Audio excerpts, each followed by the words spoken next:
में दियो ना तो घंटी बज गई। अब घंटी बज गई तो गोपी आ गई, भगवान को पकड़ लियो कि तारीखे आज तू हमारे हाथ आए हो, आज तो मैया के पास ले जाएंगी, मैया बड़ी तेरी बात माने, आज हम बताएंगी कि आज तेरे ऊपर बिल्चा लगवाएंगी तेरे गाल में। तो ब्रज गोपी लेके चलने लगी तो भगवान बोले सखी 1 मिनट रुक जा। बोल क्यों? बस वो एक बार घंटी से बात कर ले, धोखा दिया इसने।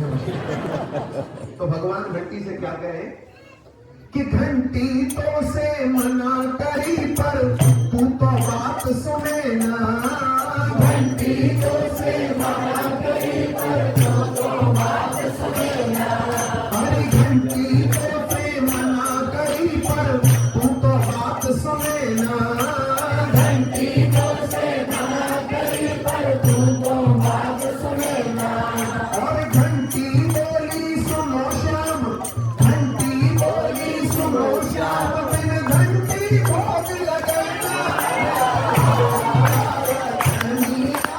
पकड़ो श्याम को, पकड़ो श्याम को, हाँ पकड़ो श्याम को, सभी पकड़ो श्याम को, पकड़ो श्याम को, सभी पकड़ो श्याम को, एक दिन वाले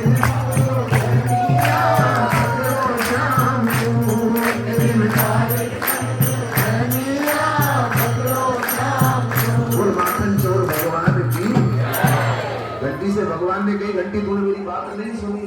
बोले महाराज मैंने तो आपकी ही आज्ञा का पालन किया। तो जैसे बोले ये भी आपका बनाया हुआ एक नियम है कि आप सखियों ने मुझे मांगा कि आप माखन लोगे तो मैं बजूं, लेकिन मैंने आपकी आज्ञा का पालन किया, मैं नहीं बजी। लेकिन आपका ही बनाया हुआ आदेश है कि जब तक घंटी नहीं बजेगी तब तक भोग नहीं आरोगोगे आप। तो आपने जैसे ही भोग लगाया तो मेरा बजना तो स्वाभाविक था, और मैं तो केवल उसी वजह से बजी।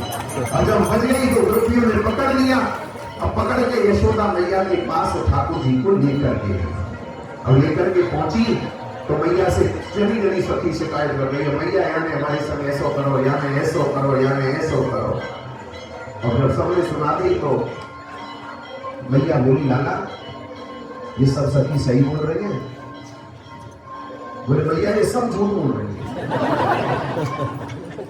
बोले ये जो ब्रज की लुगाई है ना, इनको भरोसा मत करे, इनको पानी में वो आग लगा दे,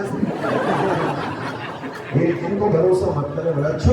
बोले हाँ। बोले भैया मैं बताऊं तो सुन मेरी बात, ऐसी है ये, सुन मेरी। बोले भैया जब मैं घर से चलूं बुला में ग्वालिन घर में मोए। भैया ये तब झूठ बोल रही है, मैं जब घर से बाहर निकलूं ना नंद भवन से, जैसे ही मैं बाहर निकलूं वो जनी जनी पकड़ पकड़ के खींचे, आजा आजा आजा आजा लाला आजा। मैया जब मैं घर से चलूं बुला में ग्वालिन घर में मोर, बुला में ग्वालिन घर में मोर, मैया जब मैं घर से चलूं बुला में ग्वालिन घर में मोर। और भैया क्या करें मेरे संग घर में बुला के? सुन तो एक दिन की बात बताऊं। एक दिन पनघट बेरी मैया, एक दिन पनघट बेरी मैया, मैं बैठो एक कदम की छैया, मैं बैठो एक कदम की छैया, दिन बैठो बलदाऊ भैया, दिन बैठो बलदाऊ भैया। तो भैया मैं बैठो पनघट पे और कदम के वृक्ष के नीचे बैठो, और मैं अकेला ना हो, मेरे संग दाऊ दादा भी हो। तो ये लेके गागर चली तो मैया रिपट्यो या को पाम, और गोहन मेरे पड़ गई कि धक्का दीन्यो श्याम, और दे दे गुल चा गाल लाल किए मैं थारो रोए। मैया जब मैं घर से चलूं बुला में ग्वालिन घर में मोर। भैया ये पनघट पे पानी की गागर उठ के लेके जैसे ही चली तो या को पांव लिपट गो, अब या को पांव लिपट गो तो ये गिर पड़ी। अब यहाँ ने कहा कही कि ठाकुर श्याम ने लाला ने धक्का मार दिया, यानी इतने गुलचा दिए मेरे बाल लाल है लेकिन यार तरस नहीं आया मेरे ऊपर।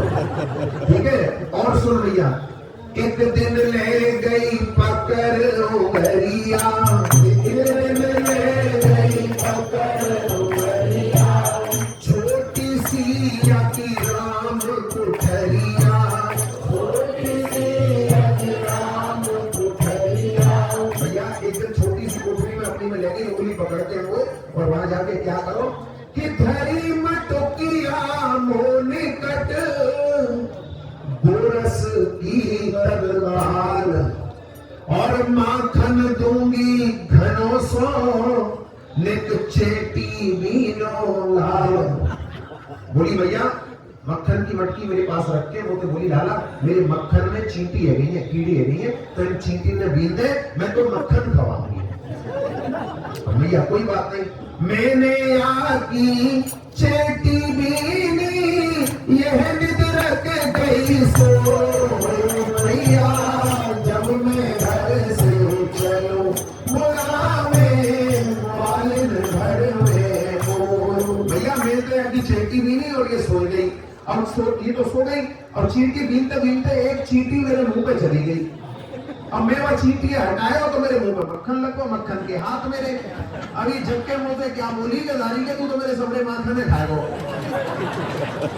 तो भैया ये ऐसी ब्रज की लुगाई है और वो जबरदस्ती ले जाए मेरी बंसी छिनाले मुकते और आपो नाचे मोए नचामे। मैं कहा बताऊं तुम्हें भैया ये ऐसी ब्रज की लुगाई है। अब पता ये क्यों करें ऐसो, ये या वजह से करें कि जो ब्रज की लुगाई है ना ये यो चाहे कि तेरे लाला को ब्याह ना हो, तेरा लाला कुआरो ही रह जाए, ये या वजह से ऐसो करें। ठीक है, तो तू इनकी बातों में बतावे ये ब्रज की लुगाई बहुत चतुर है, तो इनके ऐसी बात मत करे। तो भैया ये सब ब्रज की लीला है, ये ब्रज को आनंद है जो आप लोगों को यहाँ ठाकुर जी के घर में बैठ के प्राप्त हुए। एक बार और प्रेम से बोलो राधा रानी की जय। एक बार और हाजिरी ले लो आप। बोलो बताओ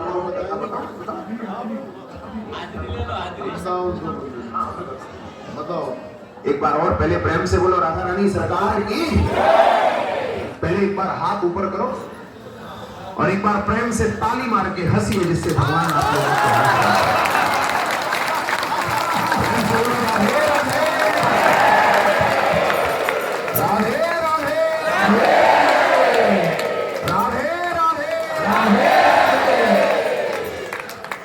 कहते हैं एक बार अयोध्या, 2 बार द्वारका और 3 बार त्रिवेणी में जाकर के नहाओगे, 4 बार चित्रकूट, 9 बार नासिक और 12 बार बद्रीनाथ घूम कर आओ।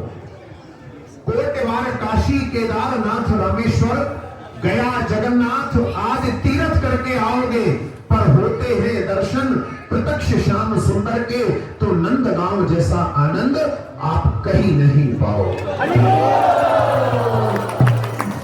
क्यों नहीं पाओगे? क्या विशेषता है नंदगांव की? आप ध्यान से सुनना, जिससे आप अपने घर जाके किसी को कुछ बताओ।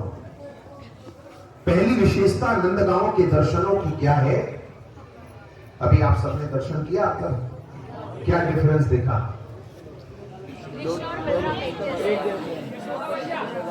यशोदा मैया तो होंगी, जब बाबा मैया है तो बाबा भी है, तो मैया भी रहे।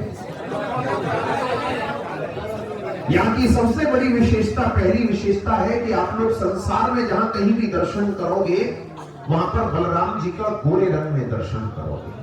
और बलराम जी कहीं पर भी वंशी नहीं बजाते हैं, क्योंकि बलराम जी जो है वो हलधारी है। लेकिन हमारे यहाँ आप दर्शन करोगे तो यहाँ दोनों भाई श्याम वर्ण में हैं और दोनों ही भाई वंशी बजाते हैं। ऐसा क्यों है? इसके यहाँ 2 भाव हैं। पहला भाव है, बड़े भाई का कर्तव्य होता है छोटे भाई की रक्षा करना। यहाँ पर कंस के राक्षस आते थे कृष्ण को मारने के लिए, और उनको यह बताया जाता था कि कृष्ण जो है वो काला है और वंशी बजाता है। इसलिए बलराम जी कृष्ण रूप बनाकर रहते थे, कोई भी राक्षस आएगा वो मुझे कृष्ण समझ के मुझसे ही युद्ध करेगा।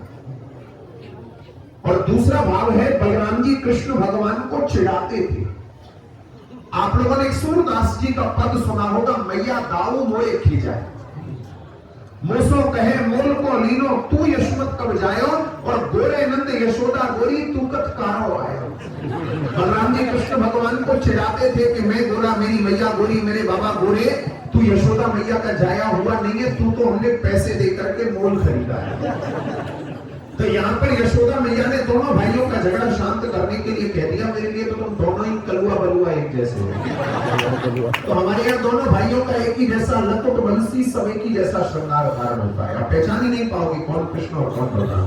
लेकिन जिस प्रकार से हम आप लोगों के घर में अधिकांशतः छोटे बेटे पर माता का प्यार अधिक होता है और बड़े बेटे पर पिताजी का प्यार अधिक होता है, यहाँ भी दोनों भाई उसी रूप से विराजमान है।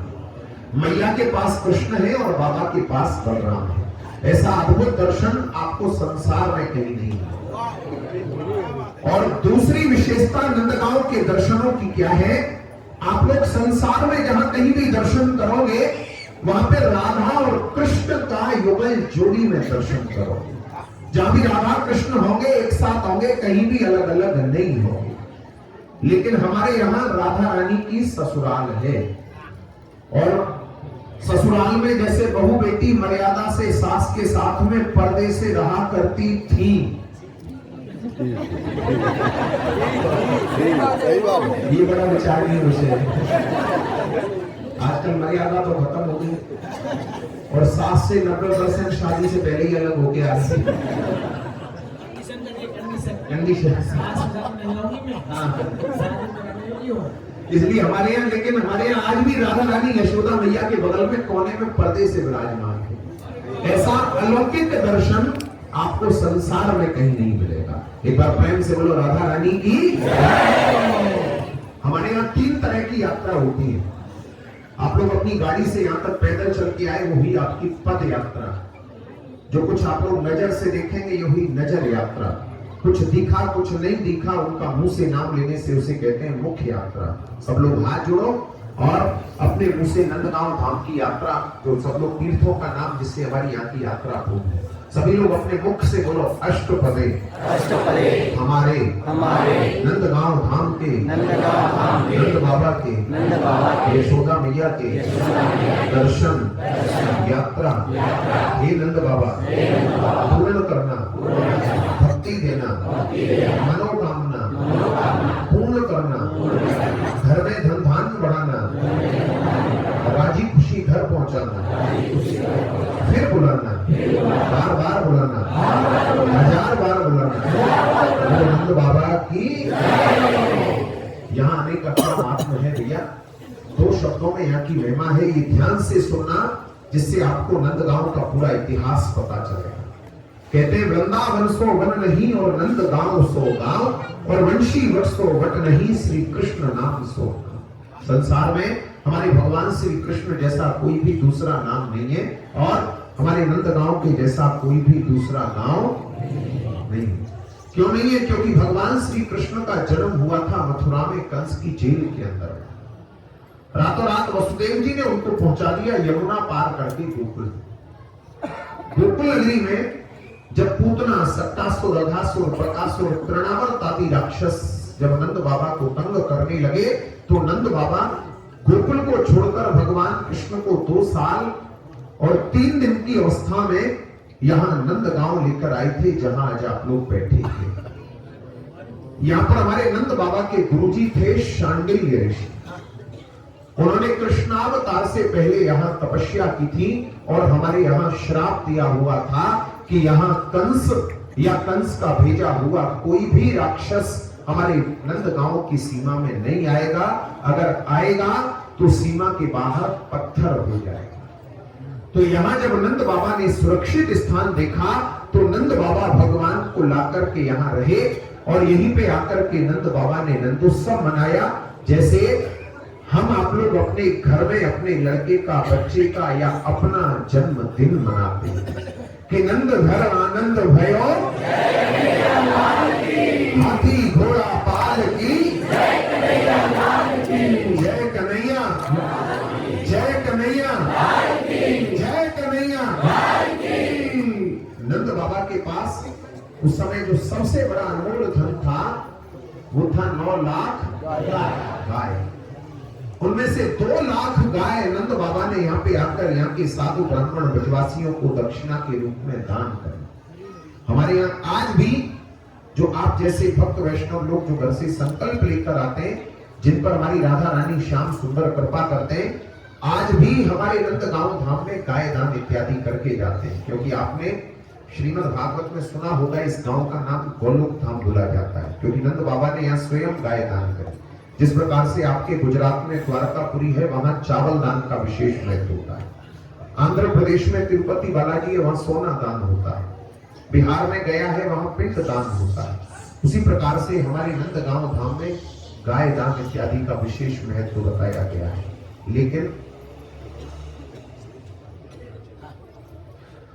लेकिन चलते फिरते यात्री हमें उनसे नहीं बने, क्योंकि आजकल भैया महंगाई है, 50, 60, 70 हजार रुपया से कम खर्चा नहीं होता है। तो उन यात्रियों के लिए हमारी मंदिर समिति ने यहाँ निमित्त सेवाएं रखी हैं, जिनका छोटा छोटा दान है।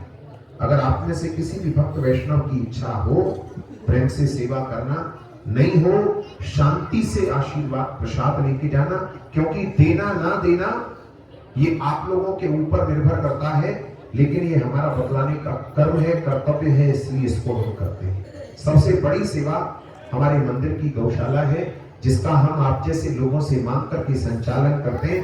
वहां से जो सामग्री आती है उसी से ठाकुर जी को सेवा कराते हैं।